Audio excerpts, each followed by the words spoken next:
All right, Coach.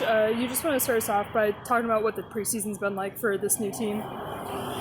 Yes, thanks for spending some time with me, Jessica. The preseason has been short, but it's been productive. The student athletes arrived about a week after my arrival, and we started classes on Monday, and the team arrived basically the day before on Sunday. So preseason coincided with the start of the semester, but we've gotten a lot accomplished this week.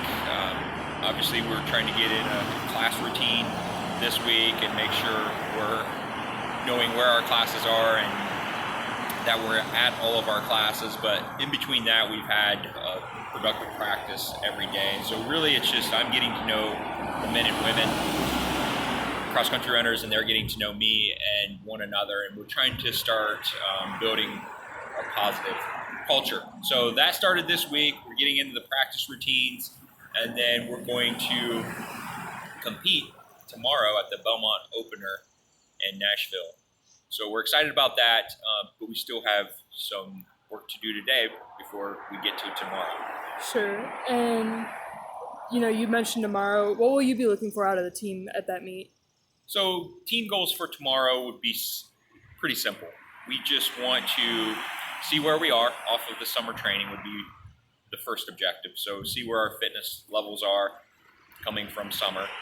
Second objective would be to execute a little bit of a race plan strategy where we are starting conservative and moving together as a pack, as a group through the field, and hopefully finishing strong. So starting conservative, finishing strong.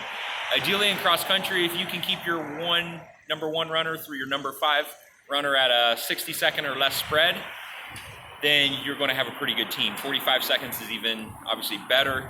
So we would love to tomorrow see somewhere in that 60 to 90-second spread between our first runner crossing the finish line and our 5th runner crossing the line. And then finally, just have a first trip together where we're building team, building culture, and just enjoying the process at the moment. Sure. And you mentioned a little bit of a short-term goal there, but are there any other short-term goals and long-term goals for the program? So short-term goals this year, I outlined 3 goals, short-term goals for the team. Typically, this would be the team making these goals, but in the interim, my 3 goals for the team were, since we're hosting conference championships on November 2nd here in Bowling Green, the goal for the team, both the men's and women's, would be to finish better place-wise than we were last year. So simple goal. Secondly, we want to stay healthy through the fall training. We want to get stronger aerobically and really just stay consistent doing the little training things and the big training things and recovery things and progress and be healthy.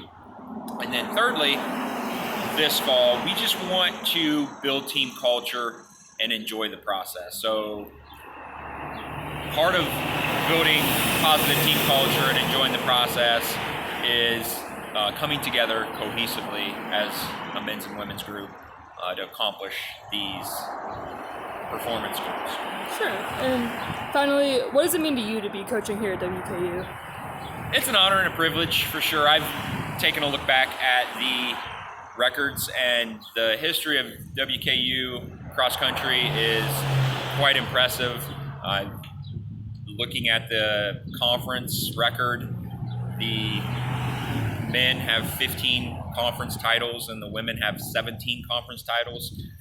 So that is something to make the men and women cross-country runners and distance runners of WKU aware of, just to make sure that they have a sense of pride that we have to start moving in that direction again. And that's our objective as a team, is to take a look back, appreciate history, and know that it can be done here at Western Kentucky, that we can be a conference championship team. So although this year we're going to learn a lot about one another, we're going to focus on the process of just growing, enjoying the moment, and getting better. Next year, truly we want to be a conference contending type team, and we want to have a presence at regionals. And so this year we're going to set the foundation for hopefully forward momentum into next year, which we want Western Kentucky University cross country men and women's teams to be known again as those 80s, 90s, and early 2000s teams. So. Sure. All right.